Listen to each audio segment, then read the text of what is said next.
important. We're moving on now to a presentation by Elisa and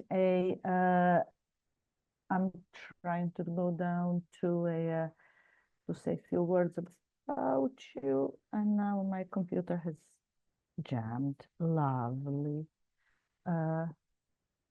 Okay, just give me a second. Don't worry, Maya, I can introduce myself. No, I'm here. Elisa and William. Thank you very much for being here. Elisa is currently the research lead on the Extremism and Counterterrorism and International Policing and Public Protection Research Institute, PPR, that's a mouthful, at Anglia Ruskin University. Her research focuses on liminality between vocal and non-violent extremism, and she's currently working on three main areas: extremism in the online space, the shift from vocal extremism to terror offenders in the UK, and commonalities across different expression of extremism. Dr. William Alho, part of this research as well, senior research fellow at the International Policing same organization, expert on radical right extremist and movements in the UK, Western Europe, and globally. And most recently, he advised the UK, US, and Australian governments on the approaches to radical right extremism. His first book, Anti-Islamist Protest in the UK, was published in 2018. The floor is yours.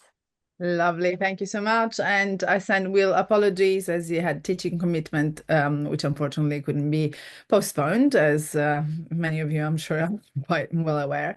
Today, as the theme of the symposium was about identity, we focused on identity formation for our presentation. So we are developing, today we're presenting about identity formation on our research, drawn from our research with moderators, experts. So we're going to be speaking about identity for most of the time. But if you have any questions, maybe on moderation, on policing, I'm going to post the link to our article that was published about the overall research project that was about policing, gaming platforms, and adjacent spaces. So we can explore that as well. But so today, basically, I'm going to be presenting some results of our research that obviously focused on online gaming and online and gaming adjacent spaces, with a specific focus on Steam, Twitch, and Discord. And we're looking at understanding how identity is formed, and especially in relation to extremist milieu, and if really gaming platforms function as the primary site of radicalization. Evidence from, unfortunately, terror cases tell us that they have worked as hotspot for radicalization, and eventually pathways to terrorism. As we know, unfortunately, the Christchurch attack that was live streamed on Facebook, but it had traces of manifesto and other related propaganda material on the Chan boards, specifically at Chan at the time. And then we had evidence from Twitch and Discord with a Buffalo, among others, live stream attack, which obviously replicated as well the aesthetics of Christchurch. So this is also something that suggests that people that radicalize look at previous attackers or radicalizers as idols, and this really impacts on their identity formation. So how radicalization takes place, obviously this has been discussed already under different angles. I really much enjoyed previous presentations, and we know from the literature, and obviously I've quoted only a few sources here of colleagues and ourselves as well that have explored the topics, but there is much more out there, as we all know. But just from recent literature, it emerged that recruiters are approaching players in game chat or voice channels, where obviously moderation is much more loose than written inputs or outputs. They are using gaming community to identify isolated or young users that are in theory much more malleable in terms of accepting or being prone to listen to specific ideas, beliefs, concepts that really provide purpose and a sense of belonging. It was interesting to hear about the gaming cafe in Greece Greece and Kosovo as well, on that topic, specifically about young gamers and their contacts with maybe more mature gamers. Lots of sharing of propaganda videos through private gaming groups. So people are usually approached in the mainstream and then try to be moved offline or more private channels.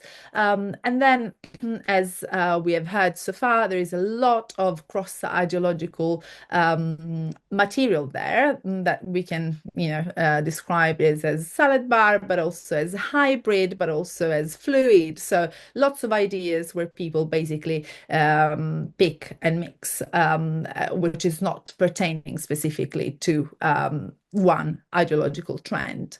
We also know from the scholarship that researchers often categorize extremist activities into four main clusters. So we've got live stream violence using gaming aesthetics, as we know, first-person shooter tactics as replicated in the attacks that I've mentioned before, but also recruitment or networking in gaming communities. So we had instances from ISIS within the Islamist domain, but also neo-Nazis group. We had also instances of far-right groups recruiting through, for example, cooking competitions that were advertised in games. So what we in the scholarship have labeled as edible extremism online, let's say. We also know very well that private chat servers serve as means to propagate extremist ideas within the gaming cultures, and then the mimetic propaganda as discussed so far, where everything is very fluid and very dynamic, where obviously it's very hard to police and moderating because the gamer slang keeps changing, because the coded language is very hard to monitor, and again keeps evolving and keeps changing, and not really easy, as the moderators that we have interviewed is to capture, not with the AI or chat box, not obviously for a human eye, unless some people report the context of the broader conversation. The research questions that we were investigating is specifically how identity is constructed and negotiated within digital gaming spaces, but also what structural and social opportunities do digital gaming spaces provide for malignant actors or radicalizers. And as alluded before, we've used a qualitative research design where we've interviewed 13 participants that again belong to moderation. So they were moderators, they were prevent and counter violent extremism practitioners, but also academic tech industry researchers who had a direct and professional experience within gaming or gaming adjacent platforms. And we also conducted a review of the terms of services of the platforms and the academic research on the topics. So the interesting part, the findings, 5 main areas of findings related to identity that I thought I would give you a snapshot here, and then I will discuss them in details. So collective identity formation through team-based gameplay, again, the importance of the team, the importance of feeling part of a group. Youth identity development is a very, very huge, important theme, which is linked to number 3, that is idolization and the construction of identity through role models. Again, the role of influencers, of people, personas, gamer personas that are perceived as amazing, successful, that need to be followed and imitated. Hybrid identities, fluid, salad bar, whatever, we discussed that before, and also cross-platform identity performance, which I found quite interesting, as people really, while migrating across different platforms, they have different identities and assume different personas, and their language and their extreme let's say rhetoric is quite different. So let's explore them in details. Nevin, I've seen you've been very effective in policing the time, so please you let me know, okay, when it's time. I should be fine in 20 minutes, but feel free to interrupt me if I'm talking for too long. So first findings, collective identity formation through team-based gameplay. So we know from research, we've heard it today numerous times, that collective identity do emerge through shared shared goals, teamwork, and also competitions, which are definitely facilitated through digital environment. And this is what one of our participants also pointed out, that basically within this digital environment, the dynamics of real life are replicated, but also facilitated through repetitions and through team building skills that are quite prominent, especially when playing warfare games such as Call of Duty or Fortnite, where people really bond together against the enemy. And it goes without saying that obviously, if exploited by malignant actors, this could be really reinforcing an us versus them rhetoric, or the idea of a clear enemy to fight together. The communication features obviously are embedded within this game, and they do reinforce this identity.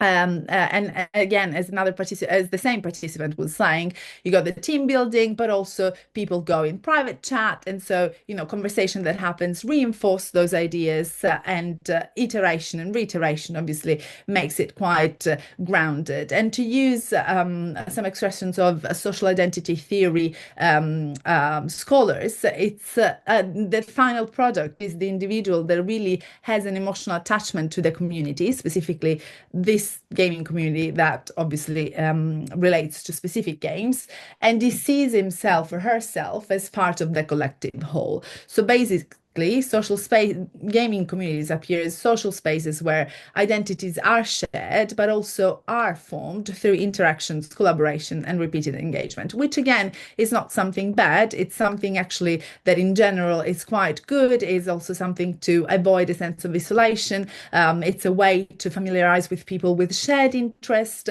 but it could also be exploited for bad purposes, and hence used as a way to collectivize individual grievances and then being explored for radicalization purposes. Second, findings, our participants point out that they do work with a lot of, they do see more than work. Sometimes they work, sometimes they just observe large youth audiences. So although obviously not all gamers are young, but a great majority observed by our participants are quite young, and they have pointed out to the fact that young people, as the interviewee too was saying, they are much more malleable in terms of being more idealistic, in terms of being really prone to listen to concepts about ideology and purpose of life. So basically, gaming spaces do intersect with the broader processes of youth identity formation, where specific political or ideological narratives may resonate with individuals seeking, again, a sense of belonging, purpose, or just recognition or just connection. And youth identity really links well with the sort of idealization and the construction of identity through role models. So we have observed this idol imitator dynamic, where individuals within online community really want to emulate the figures that they admire, their lifestyle, their thoughts. Their enemy become their, the idol's enemy become their enemy, even though, the rationale is really not clear. And hence we've seen, even in the terror spaces, so moving from pre-offending to actual, proper offending. We've seen the imitation of gaming aesthetics in the Buffalo attack scene, from Christchurch attacker. So my PowerPoint. So basically, I thought it would be good also to report some quotes of our participants, where they could really they really reinstate these idol dynamics. They were talking about the far right extremism milieu specifically, where they become idols. But as you can read there, especially in the second quote, there is like a sort of mass mobilization within communities when obviously they perceive somebody as a threat. Here, our participant was making the example of a specific politician, maybe wanting to ban specific games that becomes the enemy, but I mean, much more behind that. And it doesn't have to be just related to gaming community. I'm going to quote again the example of Andrew Tate, but we know that he's been characterized as, a great idol, both for lifestyle, for, money, and through his persona, as we know, lots of radicalizing ideas, especially in the domain of misogyny, have been propagated to very young audience as well. So again, the takeaway message is that identity formation, we've seen that it's often mediated through admired personalities, which again, if they are, good personalities, that is great. If they are, malignant actors, this is very dangerous.